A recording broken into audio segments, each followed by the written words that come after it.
السلام عليكم ورحمة الله تعالى وبركاته. لي الشرف اليوم أن أكون مع أستاذة القانون السيدة نقيبة المحامين السيدة خديجة عودية، وأنا هنا بالمكتب نتاعها، وهي كما قلت لكم نقيبة المحامين والتي كانت لها الشجاعة أن ترفع قضية ضد برونو روتايو. نحن هنا في مكتبها في مدينة نيم لنتناقش حول السبب اللي خلاها وعطاها الشجاعة أنها ترفع قضية ضد وزير الداخلية. هي ما تتكلمش مليح العربية ولكن تفهمها، وهي تتأسف لذلك. يعني هي ما تقولش احنا تكبر على اللغة، وإنما للأسف الشديد ما تعلمتهاش، ولذلك الحوار غادي يكون بالفرنسية. نظن فهمتيني. vous m'avez compris. Oui, chouïa, mais je suis mais chouïa. Alors, je vous ai présenté à la communauté. Je dois préciser que Madame Khadija Aoudia, elle est franco-algérienne. Elle se sent encore plus concernée par ce problème de l'identité franco-algérienne. Ma question c'était pourquoi cette plainte, et en ce moment qu'est-ce qui a conduit qu'est-ce qui vous a motivé à déposer plainte contre le ministre de l'Intérieur Rotaillot? Alors, deux précisions préalablement. Donc d'abord me présenter, salam alaikum, comme vous l'avez très justement rappelé, je ne renie aucune de mes identités. Donc je suis née française et à la fois étrangère. C'est sur ce paradoxe fertile que s'est construit ma personnalité très cosmopolite. Et donc je rêve d'un monde sans frontières, avec une libre circulation des richesses, égalitairement, mais aussi une libre circulation des hommes et des femmes.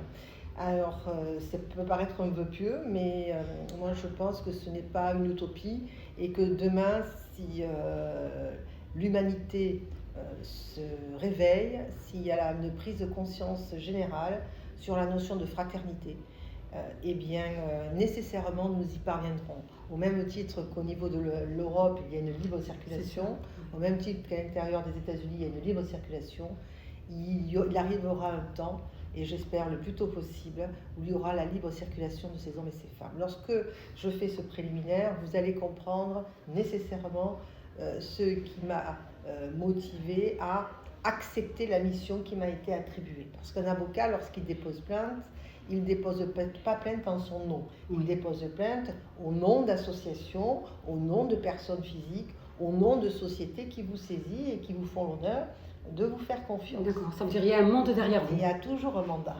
On n'exerce pas une action à titre personnel.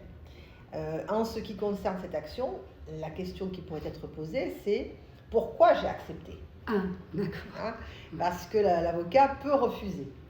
Donc je le dis très clairement, je l'ai dit hier, je le réitère, toute personne qui aura la dignité de rester fièrement debout pour défendre des droits et libertés fondamentaux, pour défendre le droit au respect de la dignité de quiconque, et qui me fera l'honneur de me saisir, je serai à leur côté pour le combat.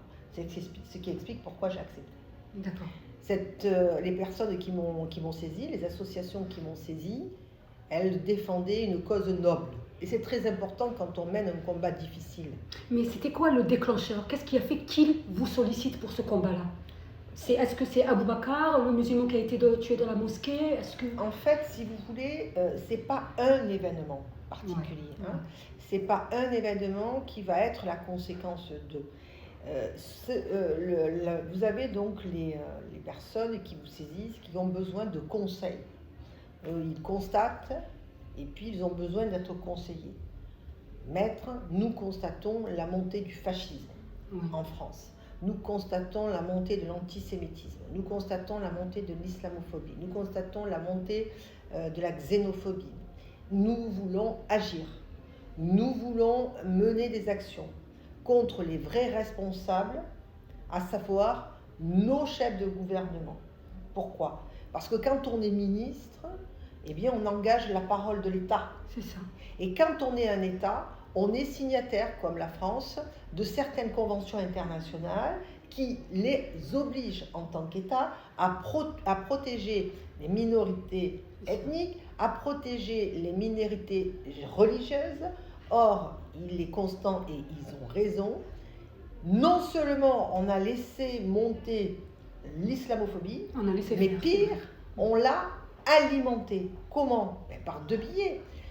Par les ministres, que ce soit M. Darmanin, que ce soit M. Retailleau, mais aussi véhiculé largement par certains médias, notamment le groupe Bolloré, qui va marteler, et à travers l'acquisition de ces journaux, il va permettre donc d'instrumentaliser et libérer pardon de vous interrompre, oui. et de façonner une opinion publique. C'est ça.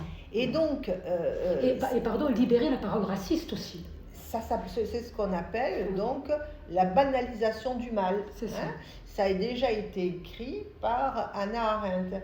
Et on prépare à cette détestation, et ça va avoir plusieurs conséquences. D'abord, eh bien, le rejet d'une minorité de la population française, ça c'est un premier point. Le deuxième point, il est constant aussi que la délinquance touche particulièrement les jeunes issus de l'immigration maghrébine, qui va être stigmatisée, qui va être condamnée très sévèrement, qui va conduire à des surpopulations carcérales et donc à l'indignité des conditions d'incarcération, qui va être l'objet donc de beaucoup de bruit. C'est cette délinquance qui fait énormément de bruit. En revanche, la délinquance, parce que la délinquance touche tout secteur d'activité et toute couche de la société. Donc, en revanche, ce qu'on appelle en d'autres termes la délinquance en col blanc, elle sera beaucoup moins visible, beaucoup moins relayée médiatiquement, mais surtout beaucoup moins poursuivie. Les juges, lorsqu'ils rendent une décision, ils la rendent au nom du peuple français. Et le ministre, quand il parle, c'est le ministre de tous les Français. Un ministre qui parle de grand remplacement et d'ensauvagement et de racaille, je veux dire, ça c'est gros quand même. Eh bien, ça fait partie donc de l'indignité des propos qui sortent de la bouche d'un ministre de la République, qui viole par là même l'article 1 de la Constitution sur l'égalité de traitement, alors qu'il doit en être le gardien. C'est ça. Et parce que l'État ne réagit pas, puisqu'elle ne condamne pas ses ministres par les propos qui sont tenus, parce que l'État, à partir du moment où premièrement, elle ne condamne pas les ministres qui tiennent des propos extrêmement stigmatisants, dénigrants, inhumanisants. À partir du moment où cela est relayé par certains médias français, sans que l'État n'intervienne pour soit sanctionner, soit mener des campagnes de sensibilisation pour tenter d'éradiquer la montée de l'islamophobie, eh bien,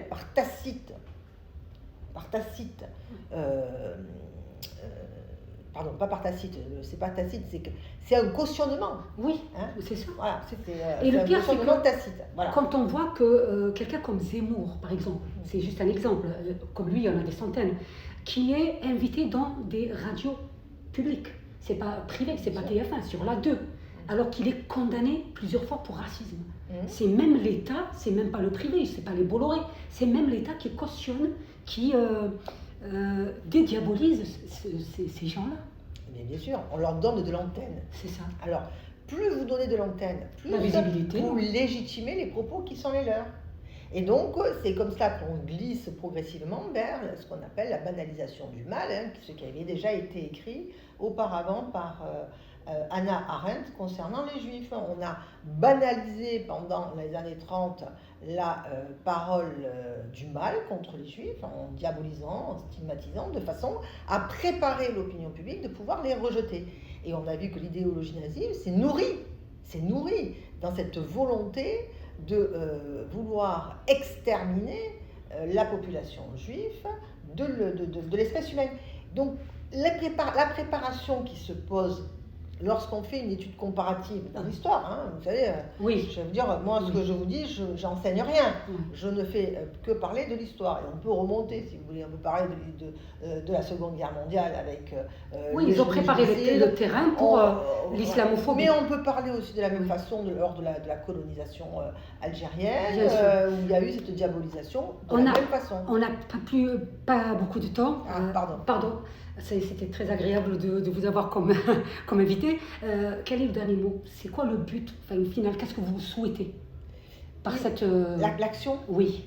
Je souhaite, et ça je le dis haut et fort, que les engagements